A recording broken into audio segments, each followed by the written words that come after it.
Did you know that old Hollywood was full of actors and actresses whose public image thrived on being hopelessly dumb?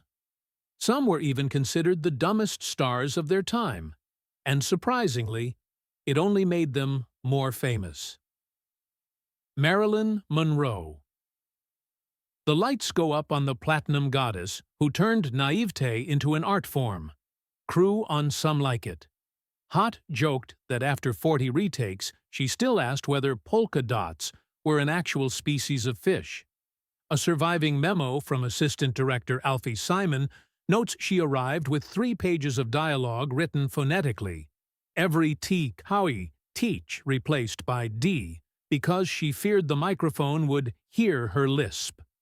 On a 1955 train ride, she pointed at Midwest cornfields and asked Arthur Miller why Kansas wasn't spelled with a C if it sounded like it. He scribbled the question in his notebook, beside a reminder to buy her a world atlas. Yet, look deeper. Strasberg's private class logs show Marilyn reciting Shakespeare sonnets by heart, marking breath beats with a dancer's precision.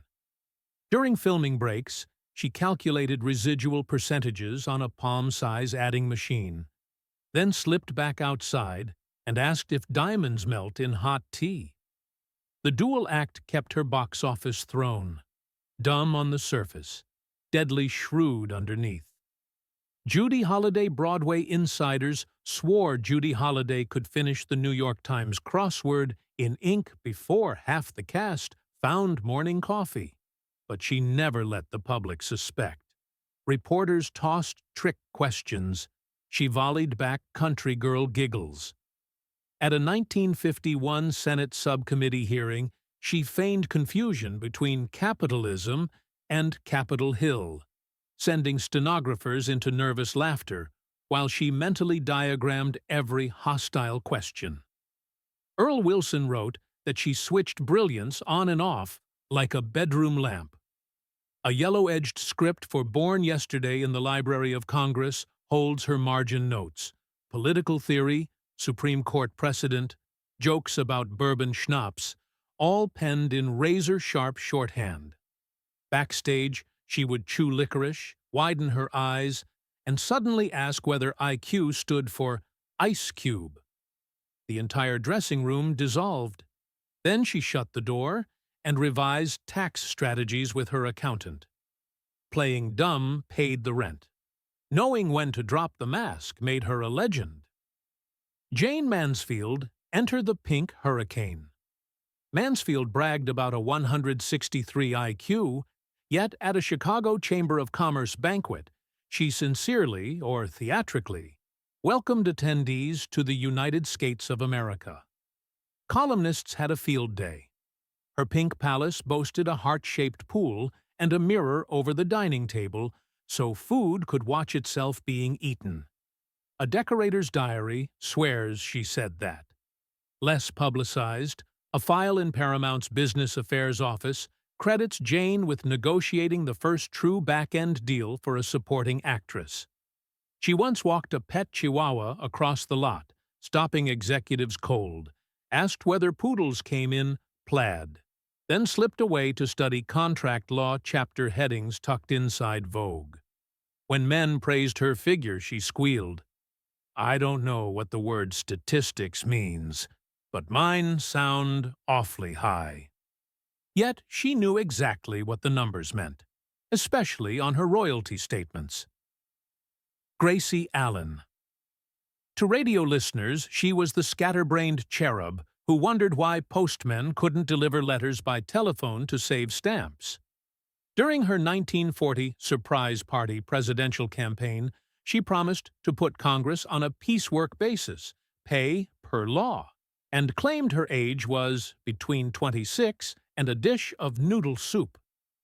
The Census Bureau actually wrote asking for clarification, but George Burns's unpublished expense ledgers show Gracie balanced the act's touring budgets to within 17 cents. At home, she filed her stamp collection under Latin taxonomy and completed logic puzzles that stumped Ivy League guests. Her talent lay in making nonsense sound as natural as breath. Burns recalled her reading a 10-page monologue once, nodding, then chirping, "I don't understand a syllable. Good." The moment the red light blinked, she turned nonsense into melody. Proof that dumbness, in skilled hands, is simply timing. Marie Wilson Radio's "My Friend Irma" made Marie Wilson the patron saint of lovable confusion. She told one interviewer she thought a deductible was a doctor who had given up medicine. Life magazine photographed her in an adding machine factory trying to dial her mother. Yet a trunk auctioned in 1987 revealed tide charts, marine biology journals, and sketches of Moorish idol fish, each labeled in impeccable script. Army camp tours reported Wilson memorized every wounded soldier's hometown so she could mention it on stage the next night. NBC executives remarked that no morale visitor came better prepared. The apparent dimness was a shield, letting her ask any silly question and gather every scrap of human detail. Power for a performer whose real asset was empathy disguised as incompetence. Mamie Van Doren, she purred through interviews, tripping over words longer than 2 syllables, once defining delegate as someone really good at being late. The mistake went global. Backstage, though, she read stock tickers between takes. Agent Alan Bernard's oral history claims Mamie bought Columbia Pictures shares at $12 after overhearing a lighting tech rave about Eastman color. She doubled her money before Untamed Youth wrapped. A casting director remembered Mamie arriving with a dictionary upside down. Everyone laughed, not realizing she had clipped audition sides inside it. In 1959, she walked into William Morris, posed by the window, and asked if Easter fell on the same Sunday every year. Negotiations halted amid giggles. She quietly penciled a 5-picture guarantee into the contract, while agents wiped tears of laughter. Under the peroxide halo pulsed a head for compound interest. Zsa Zsa Gabor, Dalink, was her battle cry. 9 husbands her resume, and mispronunciations her marketing. On Moulin Rouge, she asked whether the cabaret was named after the fancy crayon. Cameraman Hal Rosen overheard her marvel that the Hollywood sign could write itself on the hills without a pen. Yet inside bank ledgers, Zsa Zsa tracked European government bonds, reinvesting alimony checks the day they cleared. A sealed deposition from a 1966 divorce revealed she read 6 languages, well enough to count money in each. She flirted with reporters by asking if Technicolor was a Paris nightclub while bidding on Kodak shares before the bell. Playing dumb let her turn gossip columns into free international advertising. Diamonds may be forever, but Zsa Zsa proved perceived stupidity can sparkle almost as bright. Dagmar Television's first buxom blonde built an empire on vacant stairs. During a 1951 Broadway open house skit, she blinked at the camera and wondered aloud why the moon didn't fall off the sky's ceiling. Ratings tripled. NBC kept memos instructing writers to include at least one Dagmar question per night. In private, she edited her own fan club newsletters, corrected grammatical errors, and tracked membership dues. Fellow guest Steve Allen discovered her reading Spinoza behind a prop jukebox. She held a finger to her lips and said, "Shh, the audiences would hate it." Viewers giggled at the sweater. Dagmar laughed all the way to the bank, having negotiated a clause that awarded her 10% of every sponsorship she mentioned by name. Dumb sells, but in Dagmar's hands, it also syndicated. Lou Costello Universal's beloved Stumbler walked the backlot asking carpenters for left-handed nails. Crew filled coffee cans with bent spikes, labeling them lefties only, and Lou inspected everyone. The gag made its way into buck privates. Yet Costello personally audited war bond receipts to the penny and chaired a committee that modernized the Motion Picture Relief Fund's pensions. When Abbott teased him about his baby brain, Lou recited box office percentages from memory. A tattered workbook recovered from his estate shows formulas for converting gag timings into laugh-per-minute graphs. Costello might have searched for mythical nails, but he also hammered out one of the most profitable comedy franchises in studio history, proof that a clown suit can hide a financier's soul. Curly Howard, the stooge, with the spinning tie, once tried to milk a cactus because the budget wouldn't stretch to rent a cow. Fans howled. Director Del Lord remembered Curly asking whether clock hands got tired from running in circles all day. Off-screen, he tinkered in a workshop building miniature railroads that opened chicken yard gates on timed circuits. A ranch foreman confirmed Curly adjusted the switches according to lunar phases, claiming hens laid better eggs under moonlight. His outward cluelessness masked a gentle experimental mind. Hollywood preferred the image of a man who poked himself in the eyes, but neighbors knew a midnight mechanic synchronizing toy engines to star maps. Shemp Howard Shemp perfected a face so blank it could erase dialogue. Script notes scold him for saying Torontosaurus every time the dinosaur emerged. In a notorious short, he congratulated a dentist for yanking the wrong tooth, then tried to pay him in jelly beans. But Mo Howard's letters reveal Shemp owned a library of dime store mysteries and corrected Chandler's geography faults in the margins. He memorized horse racing odds and could quote Nietzsche, though he preferred not to. One afternoon, a Columbia executive found Shemp alone on a soundstage solving cryptograms torn from the Saturday Evening Post. When spotted, he instantly crossed his eyes and chased a phantom fly across the set. The meeting ended in slapstick chaos, exactly as Shemp planned. Johnny Weissmuller, Tarzan's jungle yell reverberated worldwide, yet chess rules escaped him. Publicists faked a story that he beat Einstein. Eyewitnesses say he moved pieces like vines until Einstein surrendered out of confusion. Weissmuller once asked a cameraman if Africa had beaches or if it was all jungle all the way down. Coach Bill Bachrach reported Johnny navigated hotels by scent, claiming elevators smelled like metal waterfalls. Still, negotiations for Tarzan sequels gave Weissmuller a slice of European grosses, astonishing for the 1930s. He could not pronounce Budapest, but he cashed checks from Hungarian distributors without fail. Jungle King on screen, Silent Shark in the contract room. Buster Crabbe Flash Gordon told a reporter Pluto was probably near Ohio. Astronomers mailed pamphlets. He thanked them for nice geography tips.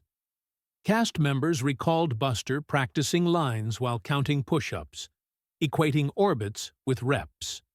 Yet producer Saul Lesser's scrapbooks reveal Crabbe purchased negative rights to several serials, then licensed them to television in the early 1950s, one of Hollywood's first revenue split deals with TV stations.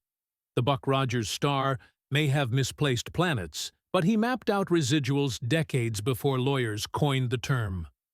Sonny Tufts, 6'4" and perpetually befuddled, Sonny once tried to toast bread on an arc lamp and nearly fried the cinematographer. Paramount issued memos asking staff to escort Mr. Tufts away from hot bulbs. Hedda Hopper claimed Sonny asked if escargot could be ordered medium rare. Meanwhile, a confidential casting ledger shows Tufts insisted on flight lessons as part of every contract, accumulating enough hours to earn a pilot's license gratis. He crashed a Jaguar through a studio gate, yet landed real planes without a scratch.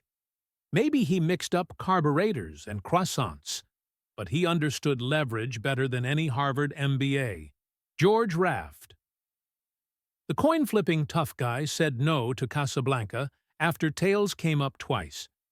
He believed a gangster clause in his contract forbade playing crooks with hidden guns, so he rejected scripts where the weapon stayed off camera.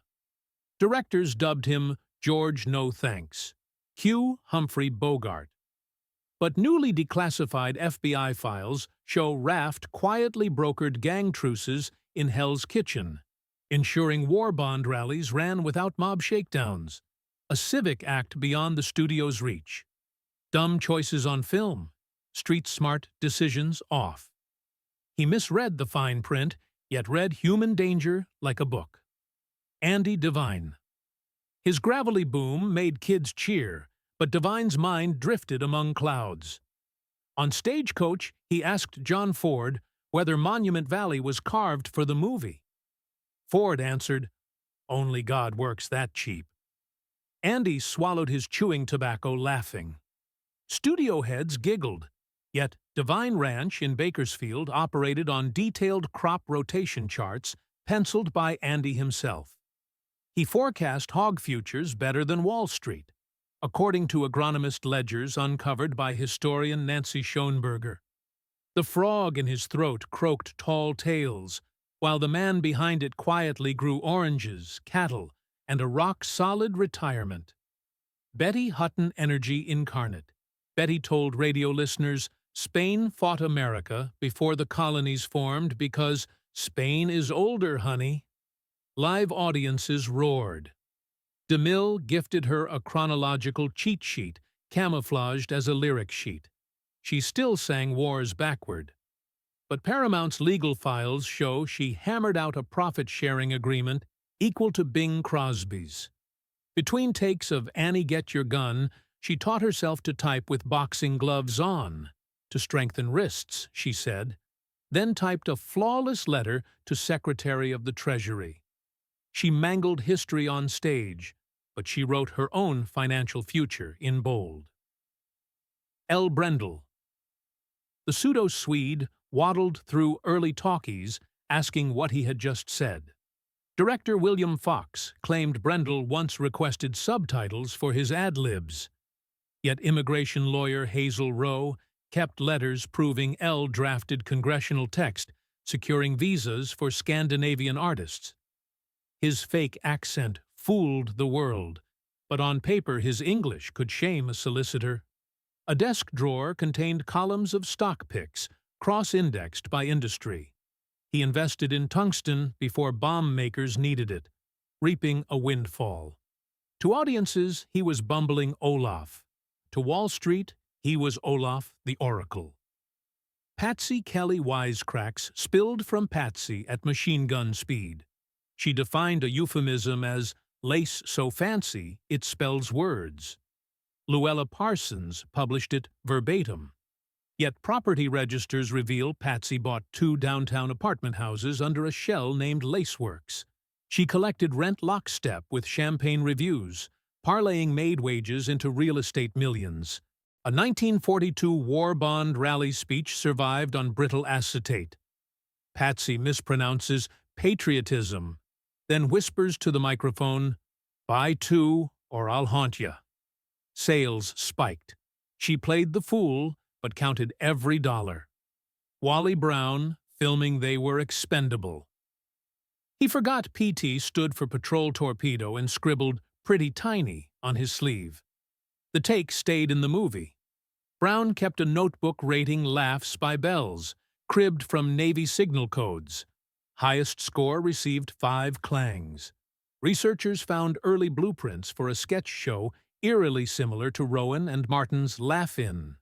ABC called it Too Frenetic in 1959. Brown shrugged, lost the pitch, and went back to punchlines.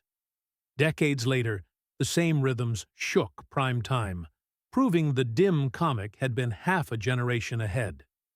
Alan Hale Sr. Robin Hood's Friar Tuck attempted to toast marshmallows over a blinding 10K arc light, shattering the bulb and delaying production. His grin stayed intact. Crew swore he once asked if England still used jousting lances, or was that abolished like the penny farthing? Laughs erupted, but Hale's quiet habit was reading electrical manuals. He knew which lamps could survive rain, which saved generators, and suggested cost-cutting swaps Ford actually adopted.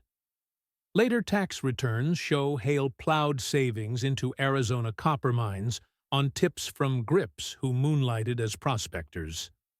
Dumb friar? More like silent shareholder. Sterling Holloway. His honey-coated voice made children believe elephants could fly, and he asked animators whether real pachyderms simply lacked self-confidence. Walt Disney chuckled and assigned him to narrate Dumbo, capturing that wonder forever. Holloway also attended Caltech public lectures on color wavelengths, quietly investing in a then-obscure lab called Technicolor.